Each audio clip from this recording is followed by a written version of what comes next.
Hi everyone and welcome to 3-Minute Racquet Reviews. Today's racket is the Wilson SixOne 95 K-Factor.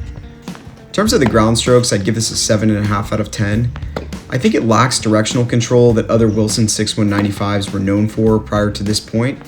Namely, that's because Wilson decided to add more pop and stiffness into this layup. I believe the average RA on these came in around 70-71. There is a little bit of a hot spot with both the 16 mains and 18 mains pattern, the top of the hoop. It is a little bit tough to control.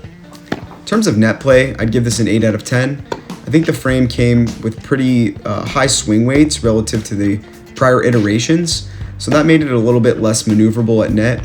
That being said, it is still a great frame to maneuver at net, a compact head size with great touch and feel across the string bed. Onto the serving, I'd give this an 8.5 out of 10. I think it did have more power on tap than other 6-1s, a little bit more than the Pro Staff Classic. Onto the control, I'd give this an 8 out of 10. Like I mentioned, in the upper hoop, there is a hot spot that you can feel that tends to sail the ball long or wide if you're really going for something sort of on a defensive stretch, trying to end the point and turn defense into offense. This one isn't the most controlled response, but it still makes for a fun hit, something that can really work for a certain type of player that likes to hit out and not necessarily worry about hitting long or wide. In regards to spin, I'd give this a 7 out of 10. I think the spin on this one is a little bit lower relative to its predecessor, the Encode and the Hyper Pro Staff. Not necessarily the highest launch angle, something that I'd consider sort of a low to middle launch angle.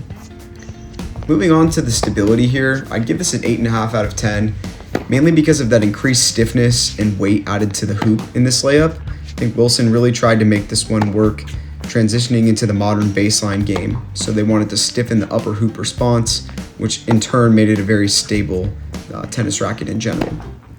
In terms of the comfort, I'd give this a 6.5 out of 10.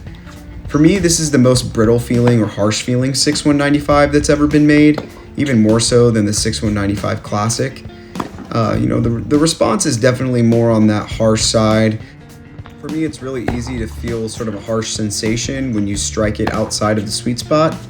And in turn, that feels like sort of a negative feedback loop if you're having a hard time striking the ball. In terms of the flex profile, I'd classify this one in the lower yoke. I do think it does tend to flex a little bit higher than most SixOne 95 frames. Onto the touch, I'd give this an 8 out of 10. I think that stiffer, more harsh layup is good for ball feel, but not necessarily great for comfort when it sinks into the string bed. Next on to our Will It Lead category. I think this one's tough to recommend for a number of reasons. Firstly, the stock swing weights that came in this frame varied wildly, so getting a couple or 3 of them to match is going to be a challenge. Additionally, the sweet spot is pretty large, and as I've mentioned a few times, it does seem to sort of have some hot spots towards the upper hoop that are difficult to control. So it's not the most controlled response, and anyone that's looking for a 95-inch frame is probably looking for a fair degree of control.